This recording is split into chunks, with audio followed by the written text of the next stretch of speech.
10 లక్షలు కావాలా? బిజినెస్ కోసం కావచ్చు, ఇల్లు అడ్వాన్స్ కోసం కావచ్చు. కానీ 5-6 నెలల తర్వాత అవసరం ఉంది అనుకోండి, ఇక్కడే చాలా మంది పెద్ద మిస్టేక్ చేస్తారు. టైం ఉందని వదిలేస్తారు, కానీ అవసరం దగ్గర పడినప్పుడు పానిక్ అయి వెంటనే బ్యాంకుకి పరిగెత్తుతారు. అక్కడ అసలు రియాలిటీ తెలుస్తుంది. డాక్యుమెంట్స్ కావాలి, ఇన్కమ్ ప్రూఫ్ కావాలి, సిబిల్ స్కోర్ చెక్ చేస్తారు. అప్రూవల్కి 10 నుంచి 20 రోజులు పడుతుంది. అప్పటికే మీ ఆపర్చునిటీ మిస్ అయి ఉండొచ్చు. అంటే ప్రాబ్లం డబ్బు కాదు, ప్లానింగ్ లేకపోవడం. ఇప్పుడు అదే 10 లక్షలు స్మార్ట్ గా అరేంజ్ చేయాలంటే చిట్ ఫండ్ ఒక ఆప్షన్. లోన్ లో బారో ఫస్ట్ పే లేటర్, కానీ చిట్ లో సేవ్ ఫస్ట్ యూజ్ స్మార్ట్లీ.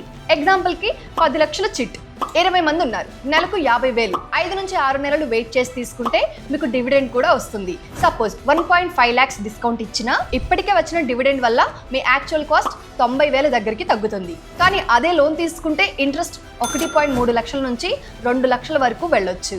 అంటే ప్లానింగ్ ఉంటే చిట్ చీపర్ అవుతుంది. కానీ గుర్తుంచుకోండి, అర్జెంటుగా డబ్బు కావాలంటే లోన్ బెటర్, టైం ఉంటే చిట్ స్మార్టర్. మరి మీరు ఏది ప్రిఫర్ చేస్తారు, లోన్ ఆర్ ప్లానెట్ చిట్? కామెంట్లో చెప్పండి.